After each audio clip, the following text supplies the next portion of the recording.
جیسا کہ آپ تمام حضرات بخوبی جانتے ہیں کہ آج 20 رمضان المبارک ہے اور آج بہت سارے خوش نصیب لوگ اعتکاف کرنے کی نیت سے مسجدوں کا رخ کریں گے،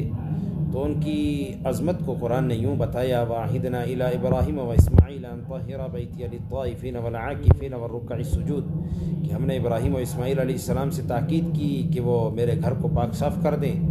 اعتکاف کرنے والوں کے لیے اور رکوع اور سجود کرنے والوں کے لیے، اور اعتکاف والوں کو بھی ایک بات کی تائید کی: ثم اتموا الصیام الی اللیل کہ آپ اپنا روزہ پورا کریں رات کی آمد سے پہلے، اور پھر فرمایا ولا تباشروہن وانتم عاکفون فی المساجد، اور عورتوں سے اس دوران شباشی سے دور رہیں جب تم مسجدوں میں اعتکاف کے لیے بیٹھے ہو۔ اور حضرت ام عائشہ رضی اللہ عنہ فرماتی ہیں کہ نبی صلی اللہ علیہ وسلم رمضان المبارک کے آخری عشرے میں یعنی آخری 10 راتوں میں اعتکاف فرمایا کرتے تھے، اعتکاف کیا کرتے تھے،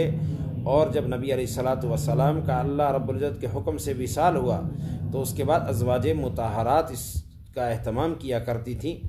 اور ایک جگہ لکھا ہے کہ جو شخص ایک دن کا اعتکاف اللہ تعالیٰ کی رضا کے خاطر کرتا ہے